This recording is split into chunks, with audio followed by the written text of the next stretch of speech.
me and my brother was having this conversation. What would happen if Adam did not read? If there was no Eve, you know. So I'm gonna read the post about what I had said, and then I'm gonna read you the answer that I received. So, again, question about Adam and Eve in the garden. So, this question says, if Adam didn't request Eve, would Adam have felt fulfilled? What sparked the idea of having another being with him here in the garden? Question. Was the inspiration God to have an ideal version of God there with him? Was God enough for Adam? Are we meant for one another as a companion only? Was being with one another intimately a punishment? What will life be like if we gave ourselves that chance to appreciate only the presence of God? What would life be like if Adam hadn't made that request? So what I thought about that kind of just inspired the question was was Adam looking for that type of figure in his life when he came up with, oh, I want Eve by my side? What manifested the idea of having another being with him? Um, so that was my question. So that first, oh, okay. So then I said, what Adam had felt fulfilled. You know, why wasn't Adam fulfilled? If he had, if all he had was all he knew, why wasn't he fulfilled? You know, what makes us feel as though we need someone else there if if we were created singular? You know, when you have a baby, when a baby come out in this world, that's what I feel like came to it though. Okay, so when you have a baby, this child is born. This child doesn't feel a sense of emptiness because this child has the mother. So this mother gives this child comfort, female or male. You know, we have son and daughter. So we are fulfilled because we have that companion. Our companion is our mother. Our guardian is our mother. So we're instantly fulfilled. We're not thinking about another person, you know, another child. We're thinking about ourselves and we're fulfilled in that moment. So that kind of just came to my conclusion that maybe Adam just needed, you know, to comfort him because, you know, and that's what I thought about. So was God enough for Adam? Was the second question. You know, was God enough? Maybe if I can see you, hold you, you know, that sense of comfort goes back to that sense of comfort again. You know, you're comforting my thought process. But obviously, Adam didn't feel like that was enough. Are we meant for one another as a companion only? So, what I felt as though the answer that he told me, it's kind of clouding my judgment right now, but we're gonna get to that part. So, was God enough for Adam? Are we meant for one another as a companion only? Let's say Eve had not been created, you know, and if Eve was created, and that goes back to his answer, he said that God felt as though Adam needed help, so that's why Eve was created. So if that's the case, she was created as a helper, you know, taking Eve from Adam's rib it couldn't be just like, you know, we together, wife, girlfriend. No, it could be just like when you take a rib from somebody else, that's bloodline. So maybe we were meant to be siblings. You know, I can call you now my sister, you know, rather than us saying, oh yeah, wife. No, maybe, you know, I can call you my sister. And we just, you know, we were the two created. Um, are we meant for one another? Okay, so companionship, being here as a helper, you know, and that's why I felt like maybe it's only for companion only.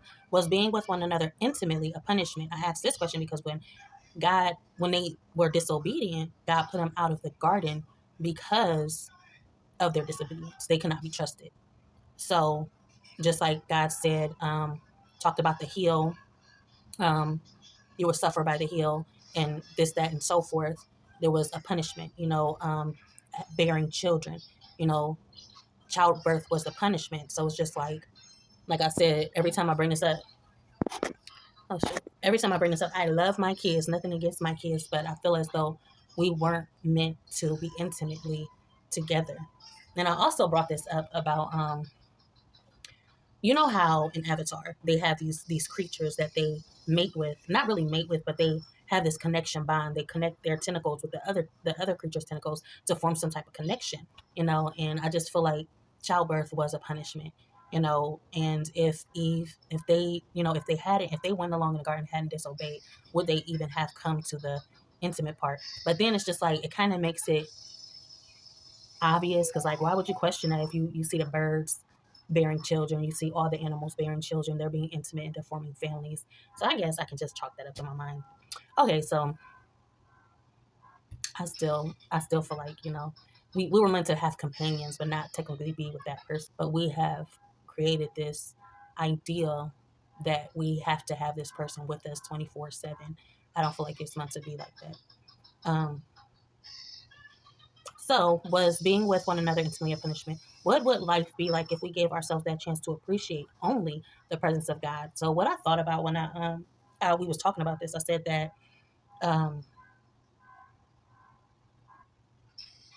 if we, like, okay, so going back to the static, are you okay with that static? Are you okay with always being interfered with?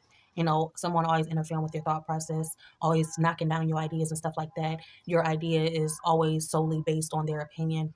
Are you okay with that? Like, if you're sitting around and your craft is art and you're painting or you're writing or you're singing and you're doing whatever makes you happy and expressing yourself, are you okay with that other person being there always as an opinion, always having an opinion?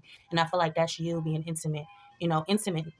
That's you being intimate, and you and God is having that moment together, so that person is always in the midst of that moment, so it's just like, going back to the question, would you, if we did give ourselves that chance to appreciate only the presence of God, would life, would we, what would life be like, so what would life be like if Adam hadn't made the request? So that was my thought. Okay, so his answer is, the answers to the first 4 questions. No, in the biblical book of Genesis, it was God who concluded that it was not good for Adam to be alone and decided to create a companion for him. So that's weird, because I feel like I thought, oh yeah, it was God's decision. Was it God's decision? But I thought Adam asked for a companion. No, Adam did ask for a companion. Adam said that he wanted more, like he wanted someone else. He was alone. Adam felt alone. So yeah. So yeah, Adam felt alone, but he said, according to the scriptures that he read, Adam didn't request to be alone, but it was more so God who made that decision for him. Not Adam who asked him directly. God brought the animals to Adam to name them, and seeing that there was no suitable help for him among them, then God created Eve in his own rib to be his companion, which made Adam explain with joy and recognition. So yeah, like I said, so that's, yeah.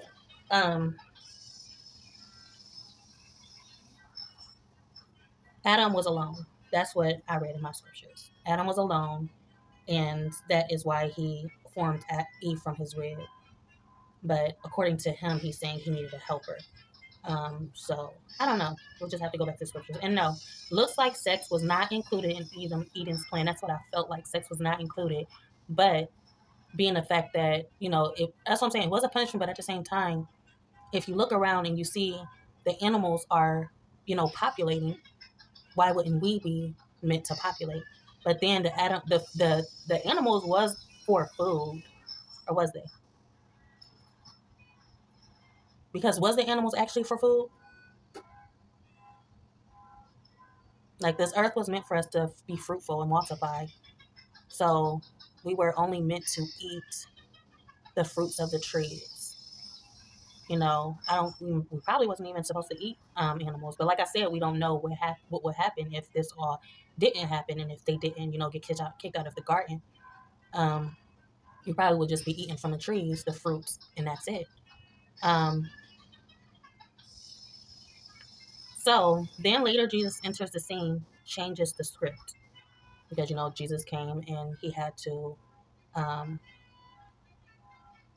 I felt, that's why I told my brother, I felt as though Jesus is a second opinion. The fact that everything didn't go as planned, Jesus was that second opinion. And it says in Mathew 19:5-6. For this reason, a man shall leave his father and mother and be joined with his wife, and two shall become one flesh. So then they are no longer two, but one flesh. Therefore, what God has joined together, let not man separate.